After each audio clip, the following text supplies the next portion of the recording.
Thank you, everyone.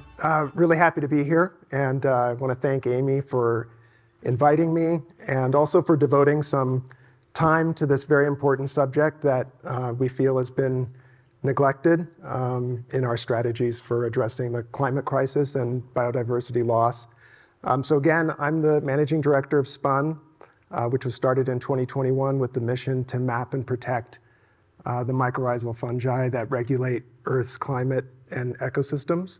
And I'm also the co-founder of a climate tech venture studio where we're really working to build startups that don't short circuit the science of nature, but actually contribute to it, which is a difficult task. And I think today we've talked at times about nature in the abstract, especially when we talk about things like carbon credits or the future of biodiversity.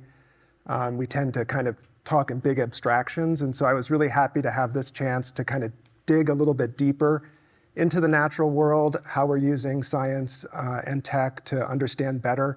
Of course, we're never going to have a complete understanding of nature. It's always going to be incomplete. I think that's something that we often forget.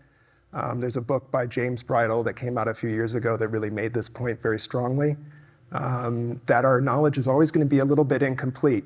But we can use tools and techniques to get a little bit closer if we take the time to look deeper and to really understand. And that's hard today, I think. I think in our conversations the last few days, there's urgency, obviously, and the sense of working against time. But I also think that sometimes we do need to slow down. We do need to look closer. And when we think about the future economy we need to build, the future systems we need to build, there's a lot of insight within the natural world that we won't see if we're always looking at it through what the market can see, which is always going to be rather incomplete. So I want to talk a little bit today about what we're doing at SPUN to understand this natural world a little bit more on its own terms. And just a little bit more about SPUN, though, first. I just wanted to mention that it's interesting because on one end of the world is science that's been done in this space for decades. And then on the other side are companies that are trying to create solutions utilizing mycorrhizal fungi. And there's this huge gap in between. And we found that those who kind of go to solutions too quickly without understanding the science may be doing more harm than helping things. So we wanted to build an organization that can kind of fit in the ecosystem between these two places. And we're very fortunate that we've had a good amount of climate philanthropy. Jeremy Grantham and his foundation, the Schmidt Family Foundation, and also the Paul G. Allen Foundation. And we've raised about $20 million since 2021 to work on this topic, which is pretty amazing. And I have to give a lot of credit to our founder, Dr. Toby Kears. Some of you may have seen her speak about the sort of exchange that's happening in the soil. She has a really interesting TED Talk I recommend listening to. So anyway, with no further ado, we'll talk about our subject here. I feel like in an audience like this, you're probably pretty familiar with mycorrhizal fungi, but just quickly, this is an image that was created in a lab by one of our collaborators of a fungal network. This is in lab conditions, but this is the tissue that is below about 90% of the Earth's vegetation. It's invisible. And I was thinking the other day when Xie was talking about walking softly on the Earth, I was thinking about these mycorrhizal fungal networks and how they're alive. This is a video that was also taken in the lab in something of a transparent soil type conditions. And our collaborators are taking videos of this. And what you're seeing is basically carbon compounds being exchanged in the soil for nutrients like phosphorus and nitrogen. I like to think of this as kind of the scene of action below our feet of where the carbon cycle is happening. This work is really important because we can also, since this is real time, we can also measure how these nutrients are being exchanged for carbon and start to estimate what the actual flows are and what their impact would be at larger scales, whether that's regional scale or a global scale. SPUN is fundamentally a data science team. We're wanting to build the data sets and provide the data sets to decision makers so that they can be better informed of the impact of these fungi on the planet's climate and the stabilization and resilience of our natural world. This is another piece of the work, which is actually a digital twin, if you will, of the network forming. And this is in real time, and it's not real time, but you can see the time marker in the upper left corner. And this is very important because mycorrhizal fungi not only trade nutrients for carbon in the soil and also play a role in sequestering it deep into the soil, but they also create structures, and soil structures are obviously very important for those of you who are familiar in terms of runoff and other issues. So this is something else that we're looking at. This map is interesting. So one of the big things that we're doing is based on about 25,000 historical soil samples that have been analyzed for the fungal DNA, we also have a machine learning model.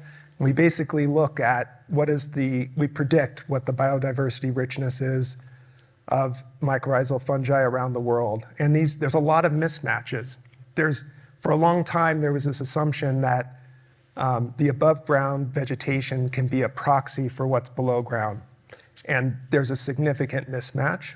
And so there's a lot of important functions that these fungi are performing, including carbon sequestration, that we wouldn't be aware of if we were just looking at above ground vegetation. So that's why planting trees without thinking about what are the fungi that are supporting those trees and these symbiotic relationships with them is not enough. This map really points this out because the bright areas are high biodiversity areas by our predictions, and the white areas are protected areas. And this is as good as this map gets, because when you look at the actual protection strategies that are used in the protected areas, very few of them include mycorrhizal fungi or fungi-specific management practices. This one is another product that we're building, which is a combined threat map. So at the top, there's 100 layers, but we highlighted 4 that have a pretty heavy weighting in the model. And these are all different threats in Colombia: agriculture, climatic, habitat loss, and soil pollution. And then we overlay those with predicted maps of mycorrhizal diversity. And so you start to identify where mycorrhizal fungi may be a particular threat. This is really important because we believe that these fungi, and we've shown, and there's evidence that they are early indicators of soil system collapse. And we start to think about tipping points for when an ecosystem might collapse. Mycorrhizal fungi are a good indicator of that. This is a map of basically high carbon stocks, soil stock, overlapped with mycorrhizal fungal biodiversity. And there's a very strong alignment here, very close. So where these fungi are the most diverse, it's where the most carbon is drawn down. We recently published a paper last year that estimated for the first time that mycorrhizal fungi are responsible for about the drawdown. They're funneling basically the carbon into the soil at about 13 billion tons a year, which is about 1/3 of all emissions from fossil fuels. So it's obviously a really, really critical. I kind of think of it as natural machines, which isn't really like a great way of thinking about it, but we talk a lot about direct air capture and all these big technologies we need to build. And here's a natural system that's working to do this work, and we need to protect it. This slide here is just a representation, but this is the future frontier of our work, which is that it's interesting because of the focus on above ground vegetation. A lot of the research has been in the upper layer of the soil. And as a result, we know very, very little about the deeper layers of the soil, other than the fact that mycorrhizal fungi forage very, very deep all the way to rock in order to get those nutrients.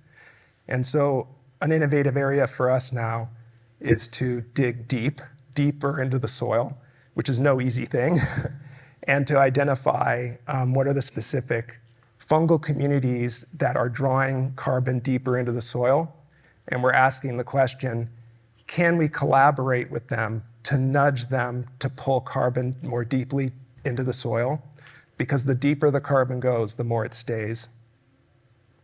And this is just a representation as well, but we're looking at hyperspectral imaging, so satellite imaging, which would be remote sensing. And obviously, a lot of this work is being done today, but we're looking for specific chemical signatures within the canopy that might indicate what's underground. So the mission here is to see mycorrhizal fungi from space.